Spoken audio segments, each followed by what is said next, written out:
잠깐 머리 숙여 기도하겠습니다.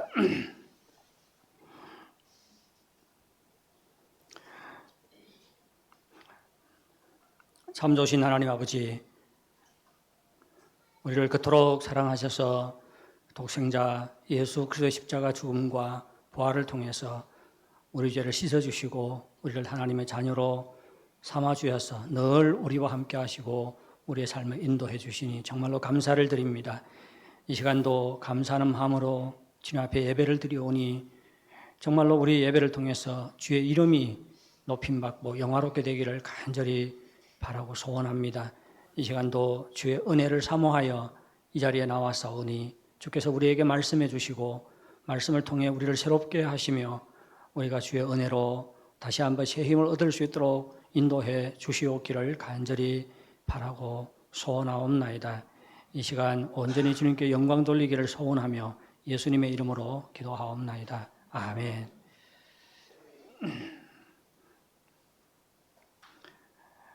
일부 예배 때 7명의 형제 자매님들이 세례를 받았습니다. 옛날에는 대부분 세례 받는 사람들이 좀 젊었는데 이제는 좀 나이가 좀 많아져요. 7명 중에 내몽골 하이라을에서 온 60대 넘은 어머니 외에 다 중년들입니다. 그래서 이걸 보면서 우리 교회도 점점 좀 늙어가고 있지 않냐. 한편으로는 기쁘면서도 한편으로는 좀 위기감을 좀 느낍니다. 자, 하나님께서 은혜 베풀어 주셔서 계속해서 청년들에 대한 활발한 전도 사역이 이루어질 수 있기를 바랍니다. 성경은 어떤 순간에도 하나님께서 우리와 함께 하신다고 말씀하고 있습니다. 그런데 우리가 우리 주변을 둘러보아도 하나님이 나와 함께 계신 것을 확실하게 보여주는 사건이 없을 수 있습니다. 반대로 우리가 어려움을 당하다 보면 정말로 하나님께 버림받은 것 같은 그런 어려운 상황이 지속될 수가 있지요. 이때 우리는 깊은 낙심에 빠질 수 있습니다. 우리의 삶의 어려운 상황이 지속이 될 때에 과연 하나님께서 여전히 우리와 함께 하시는지 의심이 생길 수가 있습니다. 이때 우리는 어떻게 해야 할까요? 이런 문제를 가지고 오늘 룻기에 대해서 살펴보도록 하겠습니다. 룻은 여호와 하나님께 대한 믿음 때문에 모압 친정집으로 가지 않고 시어머니 나오미를 따라서 낯선 땅 베들레헴으로 돌아왔습니다. 베들레헴에 왔지만 그들의 상황은 나아진 것이 없었지요. 그들의 삶은 여전히 어려웠습니다. 한 끼 먹기가 어려운 삶을 살고 있었습니다. 앞으로 살아갈 길이 막막했습니다. 과연 그들은 베들레헴에 잘 정착할 수 있을까요? 룻기 2장은 모압을 떠나서 베들레헴으로 돌아온 룻과 나오미가 본격적으로 베들레헴에 정착하는 과정을 그리고 있습니다. 우리가 주목할 것은 룻과 나오미의 베들레헴 정착 과정을 그려내는 제2장의 첫 절이 어떻게 시작합니까? 룻기 제2장은 룻과 나오미의 베들레헴 정착 과정에 대해서 말하고 있는데 2장의 첫 절, 제1절이 보아스라고 하는 새로운 등장인물을 소개하는 것으로 시작하고 있습니다. 1절은 이렇게 이야기합니다. 나오미의 남편 엘리멜렉의 친족으로 유력한 자가 있으니 그의 이름은 보아스더라. 보아스는 나오미의 남편 엘리멜렉의 친족입니다. 친족에게는 가까운 친척이라는 뜻이지요. 가까운 친척에게는 율법이 부여하는 책임이 있습니다. 이스라엘 백성 중에 누가 재정적인 이유 때문에 땅을 팔거나 종으로 팔리게 되면 그 사람의 가까운 친척 중에서 그 사람의 땅을 사서 돌려주어야 합니다. 그리고 종으로 팔렸을 경우에도 팔린 값을 지불하고 그 사람을 자유롭게 해주어야 합니다. 보아스가 엘리멜렉의 친족이라는 것은 엘리멜렉이 모압으로 떠나면서 팔고 간 땅을 사들이는 거지요. 그래서 그 땅이 엘리멜렉의 이름 하에 남도록 해야 한다는 것입니다.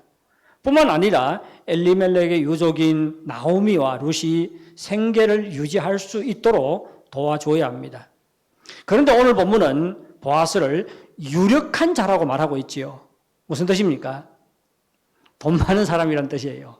중국말에는 따차이주라고 번역을 해놨습니다. 이는 보아스에게 가까운 친척으로서의 책임을 감당할 수 있는 재정적인 능력이 있다는 말이지요. 우리는 이 구절에서 하나님의 예비하심의 손길을 발견할 수가 있습니다. 룻과 나오미가 베들레헴으로 돌아왔지만 상황이 좋아진 것이 없습니다. 그들의 삶은 여전히 어려웠고 살 길이 막막했습니다. 하지만 하나님께서는 그들을 위해서 축복의 통로를 예비해 놓으셨습니다. 그것이 바로 보아스라는 인물이에요. 하나님은 두 여인을 위해 다른 무엇이 아닌 보아스를 준비해 놓으셨습니다. 그런데 오늘 본문은 보아스를 유력한 자라고 소개를 하고 있지요. 이는 그가 두 여인의 인생을 책임지고도 남을 유력한 자라는 그런 말입니다. 룻과 나오미가 끼니만 해결할 수 있어도 만족했을 것입니다. 하지만 하나님께서는 본질적으로 차원이 다른 것을 예비하고 계셨습니다. 하나님이 준비하고 계신 것은 그들의 기대를 훨씬 초월하는 것이었습니다. 룻기 4장에 가면 하나님께서 보아스를 통해 룻과 나오미에게 어떠한 복을 내려주시는지를 확인할 수가 있습니다. 하나님께서 허락하신 복은 룻과 나오미가 기대했던 것 이상이었습니다. 이사야서 55장 8절 9절은 이렇게 말합니다. 이는 내 생각이 너희 생각과 다르며 내 길은 너희의 길과 다름이니라. 여호와의 말씀이니라. 이는 하늘이 땅보다 높음 같이 내 길은 너희의 길보다 높으며 내 생각은 너희의 생각보다 높음이니라. 하나님의 생각은 우리의 생각과 다릅니다. 하나님의 길은 우리의 길과 다릅니다. 우리는 오늘 당장 먹을 것과 입을 것을 달라고 하지만 하나님은 그와는 완전히 차원이 다른 본질적인 것을 제공해 주기를 원하십니다. 에베소서 3장 20절에 이렇게 말합니다. 우리 가운데서 역사하시는 능력대로 우리가 구하거나 생각하는 모든 것에 더 넘치도록 능히하실 이에게. 여러분, 하나님은 우리가 구하는 것, 우리가 생각하는 것, 이 모든 것에 더 넘치도록 채워주실 수 있는 분이라는 것입니다. 여러분, 하나님의 말씀을 알고, 이런 약속의 말씀을 알고 믿으시기 바랍니다. 그리고 하나님의 약속대로 풍성하게 예비하시는 하나님의 손길을 경험할 수 있기를 바랍니다.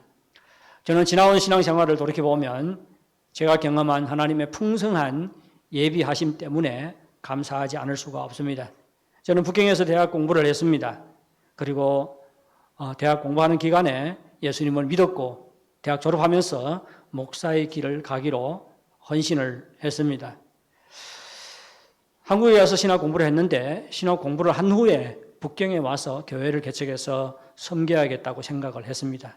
그런데 정작 북경에 돌아오려고 하니까 참 앞길이 막막한 거예요. 왜요? 살 집이 없었습니다. 돈이 없었어요. 집을 세낼 돈도 없었습니다. 그렇다고 생활비를 제공해 줄 테니까 교회 와서 섬기라고 부르는 교회도 없었습니다. 어떻게 할까요? 참 진퇴양난이었어요. 뭐 가도 못하고 가지도 못하고 그렇다고 그때 연길에 있는 저희 장인어른 집에 와 있었는데 장인어른 집에 머물러 있을 수도 없고 어떻게 할까 고민하고 있는데 저희 큰 동서에게서 연락이 왔습니다. 자기 집에 와서 살면서 자기 두 아들을 돌봐달라는 것이었습니다. 사실 그 집의 큰 아들을 우리가 한국에 있을 때 2년 동안 키웠어요.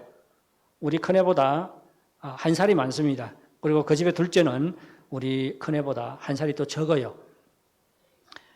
자기 집에 와 살면서 자기 두 아들을 돌봐달라는 것입니다. 우리 동서는 그때 건강이 좋지 않아서 미국에서 병치료를 하고 있었고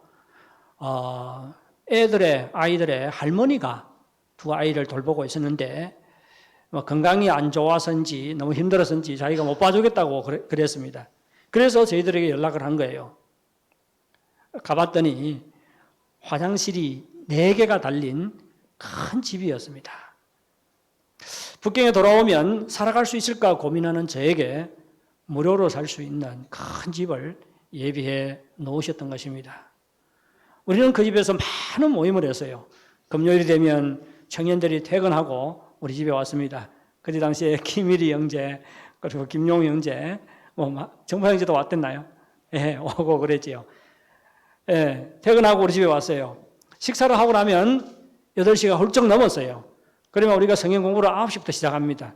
9시부터 성경 공부를 하면 11시에 끝나요. 그때 당시에는 지하철이 있는 것도 아니잖아요. 저희들이 북경에 왔을 때 2号线, 2号线, 그리고 4号線밖에 없었어요. 근데 11시 되면 돌아가는 버스가 다 끊기잖아요. 버스가 끊겨도 걱정할 거 없습니다. 왜? 잠자리가 너무 많았기 때문에. 그래서 한 10명의 청년들이 우리 집에 와서 공부하고 또 우리 집에서 다 잤어요. 그러면 토요일 날에 집에 돌아갔습니다. 정말로 하나님의 생각은 저의 생각보다 크고 하나님의 뜻은 저의 뜻보다 높았습니다. 저는 그저 북경에 돌아와서 먹고 살 수만 있어도 좋겠다고 생각을 했어요. 하지만 하나님의 예비하심은 제가 바라는 것보다 훨씬 풍성했습니다. 여러분, 하나님의 풍성한 예비하심을 믿으시기 바랍니다. 그래서 앞길이 막막할 때도 낙심하지 마시기 바랍니다. 믿음으로 살아계신 하나님을 바라보시기 바랍니다. 하나님께서는 우리 앞길에 우리가 생각하는 것보다 훨씬 풍성한 것을 예비할 뿐만 아니라 그렇다고 어려움을 겪지 않는다는 게 아니에요. 어려움을 겪어요. 그럼에도 불구하고 하나님께서 우리 앞에 풍성한 것을 예비하십니다. 뿐만 아니라 우리를 인도하셔서 우리로 하여금 하나님께서 예비해 놓은 축복들을 누리도록 하십니다. 루시 시어머니에게 이렇게 말합니다. 지금 추수 때니까 제가 누군가의 밭에 들어가서 이삭을 줍겠습니다. 그래서 나오미가 허락을 하지요. 왜 이삭을 주우러 나갔어요? 먹고 사는 게 어려우니까 집에 양식이 있으면 이삭 주우러 나가겠습니까? 저도 어릴 때 제 누나들을 따라서 논밭에 가을 한 다음에 논밭에 이삭을 주우러 다녔어요. 누가 이삭을 주우러 다녀요? 가난한 집에 자식들이 이삭을 주우러 다닙니다. 유대인들의 율법을 보면 추수 때 가난한 사람들이 남의 밭에 들어가서 추수하는 동안 밭에 떨어진 이삭을 주울 수 있도록 허용하는 율법이 있습니다. 이는 가난한 자들을 돕기 위한 것이지요. 들파로로 나온 룻은 끼니만 외워도 좋겠다고 추수하러 이삭을 주우러 나왔습니다. 그래서 들파로로 나온 룻은 추수를 하고 있는 밭 하나가 눈에 띄어서 일하는 사람들의 허락을 받고 그 밭에 들어갔습니다. 그리고 이삭을 줍기 시작했지요. 그런데 우연히도 그 밭은 누구의 밭이었어요? 보아스의 밭이었습니다. 룻기 2장 3절은 이렇게 말합니다. 룻이 가서 배는 자를 따라 밭에서 이삭을 줍는데 우연히 엘리멜렉의 친족, 나오미의 남편 엘리멜렉의 친족 보아스에게 속한 밭에 이르렀더라. 룻이 이삭을 주우러 들어간 밭은 엘리멜렉의 가까운 친척인 보아스의 밭이었습니다. 본문은 이 일이 우연히 일어났다고 말하고 있지요. 그리고 4절을 보면 마침 그때에 보아스가 베들레헴으로부터 와서 이 밭에 들어왔고 그렇게 말하고 있습니다. 정리를 다시 한번 해보겠습니다. 룻이 어느 밭에 이삭을 주우러 들어갔어요. 그런데 우연히도 엘리멜렉의 친족인 가까운 친척인 보아스의 밭이었습니다. 그리고 룻이 그 밭에 왔는데 때마침 보아스가 돌아와서 이 밭에 들어왔습니다. 그래서 두 사람이 어떻게 해요? 우연히 만나게 된 것이죠. 우연히 만나게 되었습니다. 오늘 본문은 우연히 때마침이란 말을 사용해서 룻과 보아스의 만남이 우연히 이루어진 일이라고 묘사합니다. 하지만 룻기를 읽는 독자들은 룻과 보아스의 만남이 결코 우연이 아니라 보이지 않는 하나님의 손길이 그들을 움직여서 만나게 한 것임을 감지할 수가 있습니다. 그리고 룻기의 저자도 이런 우연히 때마침 이런 말을 통해서 우연히 벌어진 것 같지만 사실은 그 뒤에서 하나님께서 어떻게 해요? 일하고 있고 하나님께서 인도하고 있다는 것을 우리에게 말하고 있는 것입니다. 사실 우연이란 말을 사용하여 보이지 않는 하나님의 손길이 두 사람을 인도하고 있음을 말하고 있는 것입니다. 이 두 사람의 만남을 통해서 룻기가 하고 싶은 말은 하나님의 섭리지요. 하나님의 섭리. 룻기의 시대적 배경은 사사시대입니다. 사람들이 모두 다 자기의 소견에 좋은 대로 살아가는 세상이었어요. 사람들의 삶의 모습을 보면 하나님께서 아무것도 하지 않는 것 같습니다. 룻기는 사람들이 자기 마음대로 살아가는 세상. 그래서 어느 곳에서도 하나님의 일하심을 확인할 수 없는 그런 현실 가운데서도 하나님은 여전히 일하고 계시다는 사실을 은연중에 강조하고 있습니다. 하나님은 언제나 역사의 주인으로서 우리 가운데 주도적으로 역사를 진행하고 있습니다. 아무리 하나님이 아닌 세력이, 다른 세력이 현실을 주도하고 있는 것처럼 보일 때에도 우리의 역사는 여전히 보이지 않는 하나님의 손길이 주관하고 있음을 우리는 믿어야 합니다. 우리는 2005년도에 중간촌 교회를 개척할 때에 우리를 인도하시는 보이지 않는 하나님의 손길을 경험했습니다. 저는 원래 섬기던 교회에서 나올 수밖에 없었습니다. 마음이 너무 힘들어서 2달 정도 쉬면서 어떻게 섬길 것인지 잘 생각하려고 계획을 했습니다. 그런데 교회 한 형제가 새로운 교회 개척 때 사용하라고 6,500원을 헌금을 했어요. 그 6,500원은 무슨 돈인가 하면 그 형제가 4월 30일 날에 결혼식을 했는데 결혼식 때 들어온 축의금입니다. 근데 그것을 전부 다 헌금을 했어요. 저는 이 소식을 듣고 하나님께서 일을 시작하셨구나. 그런 생각이 들더라고요. 하나님께 일을 시작하시면 어떻게 해요? 가만히 있을 수 없잖아요. 뭔가 해야 되잖아요. 그래서 뜻이 맞는 분들을 몇 분 모았습니다. 그리고는 이런 과정에 대해서 이야기를 한 다음에 새로운 교회를 개척할 뜻이 있는지 물었어요. 그러자 다들 교회를 개척하자고 그렇게 결정을 했습니다. 그러고는 그 자리에서 헌금을 했어요. 2만 원 넘게 모아졌습니다. 그때부터 우리는 예배 장소를 찾았어요. 그런데 아무리 찾아도 합당한 곳을 찾을 수가 없었습니다. 그런데 토요일 저녁에 합당한 장소가 있다는 연락을 받았습니다. 박사 가정이 딸 생일 때문에 집 부근에 새로 생긴 차찬팅에 가서 저녁 식사를 했어요. 그런데 식사를 하면서 그 식당이 우리가 예배드리기에 합당하다고 생각이 되어서 식당 주인에게 물었어요. 그랬더니 흔쾌히 대답을 했습니다.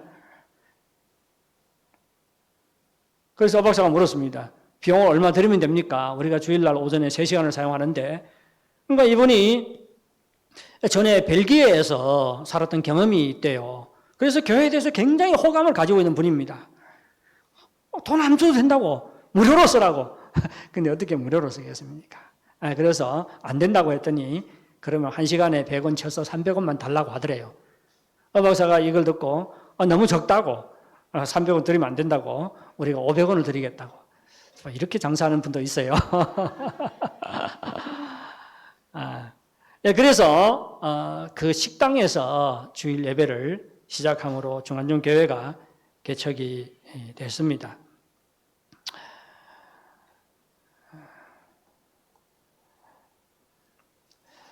저는 이 사건이 결코 우연히 벌어진 일이 아니라고 봅니다. 우리가 막 힘을 내서 교회당 장소를 찾을 땐 찾지를 못했어요. 그런데 우연히 어떻게 돼요? 옆에 있는 식당에 식사하러 갔지요. 그렇지 않습니까? 그런데 그 우연히 어떤 결과를 가져왔습니까? 우리가 그곳에서 중간촌 교회를 개척하는 첫 장소로 사용이 되는 결과를 가져왔습니다. 이것은 결코 우연히 벌어진 일이 아니죠. 보이지 않는 하나님의 손길이 우리를 인도하신 결과입니다. 사랑하는 여러분, 우리와 함께 하시겠다고 약속하신 하나님은 우리 앞길에 우리의 필요를 풍성하게 예비하십니다. 뿐만 아니라 하나님의 뜻이 이루어져서 우리가 하나님의 축복을 누릴 수 있도록 우리를 인도하십니다. 우리가 어떠한 일을 만나든 우리가 어떤 상황 가운데 처하든 보이지 않는 하나님의 손길이 늘 우리를 인도하고 계심을 믿으시기 바랍니다. 우리는 하나님께서 이스라엘 백성을 어떻게 인도했는가를 보면 오늘날 하나님께서 우리를 동일하게 인도한다는 것을 믿을 수가 있습니다. 우리 하나님은 변치 않습니다. 그래서 하나님께서 구약 성경에 기록된 이스라엘 백성의 역사 가운데서 그들을 어떻게 인도하셨는가를 보면 오늘날 하나님께서 우리를 어떻게 인도해 나가시는가를 알 수가 있습니다. 하나님께서는 애굽에 십재앙을 내리지요. 그래서 이스라엘 백성을 애굽에서 구원해 내십니다. 그리고는 그들의 삶을 인도해요. 그런데 이스라엘 백성들의 가장 큰 문제는 무엇이지요? 애굽에서 하나님의 놀라운 역사를 경험했습니다. 그럼에도 불구하고 애굽에서 나온 다음에 하나님의 인도하심을 믿지를 못했습니다. 그렇지요? 저는 이스라엘 백성들을 보면 지금의 그리스도인들을 보는 것과 참 똑같아요. 비슷해요. 하나님의 놀라운 그런 역사를 경험하고도 하나님의 인도하심을 믿지 않았습니다. 그래서 광야 기간 동안 어려움만 부딪히면 어떻게 해요? 하나님을 원망했지요. 심지어 모세가 자신들을 애굽에서 인도해내서 광야에서 죽게 한다고 불평했습니다. 심지어 그들 중에 어떤 사람들은 애굽으로 다시 돌아가고자까지 했지요. 그런데 여러분 생각해 보십시오. 하나님께서 이스라엘 백성들이 불평하고 원망을 했지만 하나님께서는 그들을 위해서 무엇을 예비해 놓으셨습니까? 젖과 꿀이 흐르는 땅을 예비해 놓으셨잖아요.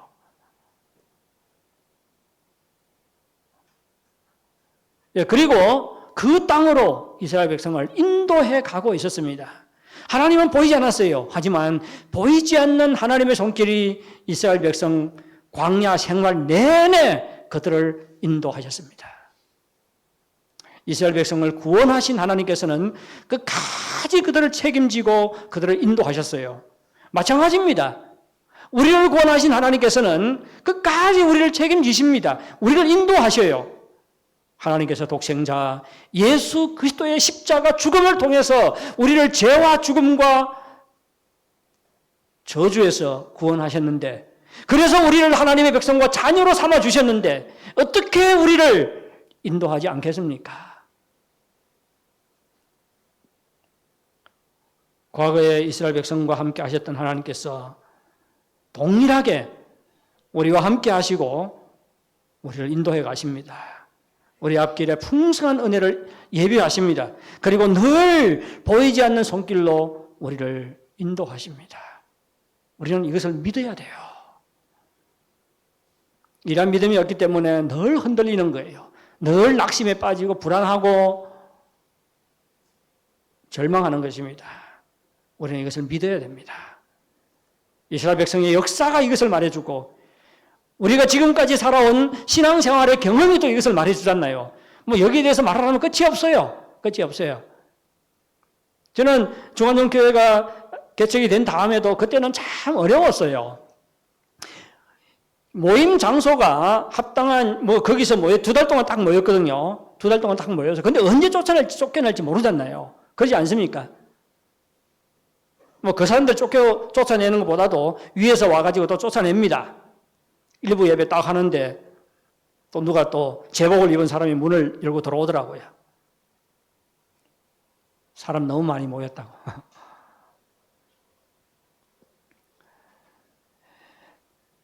그러기 전에 우리가 예배를 드릴 때 그때 당시에 우리 집사람이 매주短信 보내는 게 예배 장소 통지하는데 100개 넘게短信을 보내요. 그때는微信도 없잖아요. 일일이 다短信을 보내야 됩니다. 오늘 여기서 예배 드리면 다음 주에 어디서 예배 드릴지 몰라요. 그런 상황 가운데 우리가 교회를 개척을 했지요. 그러다 보니까 사람들은 무엇을 원했어요? 좀 안정적인 예배 장소가 있기를 원했습니다. 근데 뭐 어떻게 해요? 그런데 하나님의 예비하심과 인도하심이 있었습니다. 하루는 저녁인데 안생님이 저를 부르더라고요. 안현 자매님의 어머님 안생님이 저를 불렀어요. 하이덴 서치 부중심 그 공원에서 만나재요. 그래서 갔습니다. 갔더니 이미 안생님께서 하이덴教堂의 우무스를 찾아가셨더라고요. 찾아가서 우리의 어려움에 대해서 이야기했어요. 그러니까 우무스가 그럼 빨리 등록 신청하라고 그 이야기를 해주더라고요. 저는 그때도 하나님의 예비하심이 이미 있었구나 그런 생각이 들더라고요. 우리를 구원하신 하나님, 우리를 하나님의 백성과 자녀로 삼으신 하나님께서는 우리와 함께 하십니다. 우리를 인도하셔요. 어려움이 없다는 말이 아닙니다. 어려움이 있어요. 하지만 어려움이 있지만 또한 하나님의 풍성한 은혜가 우리를 위해서 준비되어 있습니다. 그리고 하나님께서는 정말로 보이지 않는 손길로 우리를 인도하시고 우리를 위해서 예비해 놓으신 그 풍성한 은혜를 누리도록 하십니다. 그렇다면 우리는 하나님의 인도하심에 어떻게 반응을 해야 할까요? 우선 어떤 어려움에 부딪혀도 낙심하지 말아야 됩니다. 낙심하지 말아야 돼요. 예, 우리가 쉽게 낙심을 하지요. 저도 이렇게 말하지만 때로는 낙심을 해요. 예, 낙심하지 말아야 됩니다. 예, 그러면 왜 낙심을 합니까? 왜 낙심을 하죠? 예, 하나님의 함께 하심, 예비하심, 인도하심을 믿지 못하기 때문에 낙심합니다. 그리고 우리 자신이 처한 어려운 상황만 바라보기 때문에 낙심을 하는 거예요. 룻이 베들레헴에 도착했을 때 먹을 양식조차 없었습니다. 삶이 어려웠어요. 살아갈 길이 막막했습니다. 우리가 아무리 어려워도 그때 당시에 룻과 나오미보다는 형편이 낫지 않습니까? 그러지 않아요. 룻이 그러한 어려운 상황 가운데 있을 때에도 하나님께서 그들과 함께 하시고 그들을 위해서 풍성한 삶을 예비해 놓으시고 보이지 않는 손길로 그들을 인도하셨다면 오늘날 우리가 무슨 이유로 하나님의 함께 하심과 예비하심과 인도하심을 믿지 못하겠습니까?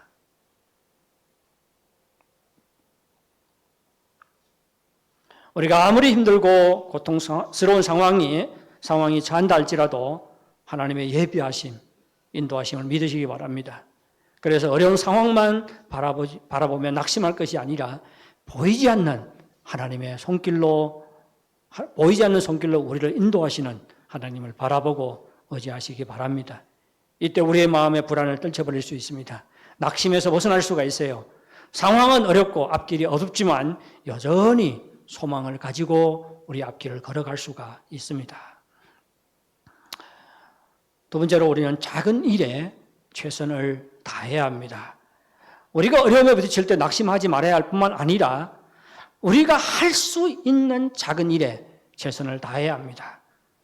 우리가 작은 일에 최선을 다할 때에 그 과정에서 하나님의 인도하심, 하나님의 역사하심을 경험할 수가 있습니다. 룻을 보시기 바랍니다. 먹을 양식이 없어요. 살아갈 길이 막막합니다. 이때 그는 집안에 앉아서 한숨만 쉬며 신세 타령을 하지 않았습니다. 내가 믿음으로 베들레헴까지 왔는데 왜 하나님께서 나를 도와주지 않는가? 불평하지 않았습니다. 그는 자신이 할 수 있는 일을 찾았습니다. 그리고 그 일을 시작했어요. 바로 이삭 줍는 일이었습니다. 그래서 룻은 시어머니의 허락을 받고 이삭을 주우러 나가지요. 어떻게 이삭을 주었어요? 룻기 2장 7절은 보아스의 일꾼들이 보아스에게 한 말을 기록하고 있습니다. 보아스의 일꾼들이 보아스에게 룻에 대해서 이야기하는데 어떻게 이야기해요? 아침부터 와서는 잠시 집에서 쉰 외에 지금까지 계속하는 중이니이다. 무슨 말이에요? 쉬지 않고 이삭을 주었다는 말이죠. 룻은 마지못해서 이삭을 주은 것이 아니라 자기가 할 수 있는 일에 최선을 다하고 있었습니다. 이 모습이 보아스의 눈에 들어온 것이죠. 룻은 자신이 할 수 있는 작은 일을 찾아서 하는 과정에 보아스를 만났습니다. 자기에게 맡겨준 일에 최선을 다하는 곳에서 하나님의 은혜를 경험했습니다. 여러분, 우리가 어려움에 부딪혔을 때 할 수 있는 일을 찾아보시기 바랍니다. 그리고 그 일이 아무리 작은 일일지라도 최선을 다해야 합니다. 이러한 과정에 하나님께서 우리를 인도하십니다. 하나님의 풍성한 은혜를 경험하게 됩니다.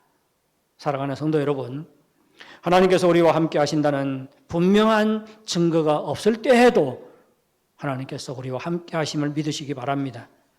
어려움에 부딪혀 마음이 답답하고 힘들 때에도 하나님께서 우리 앞길에 풍성한 은혜 예비할 것을 믿으시기 바랍니다.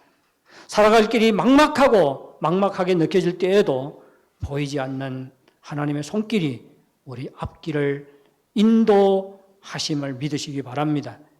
이러한 믿음으로 인해서 낙심에서 벗어나시기 바랍니다.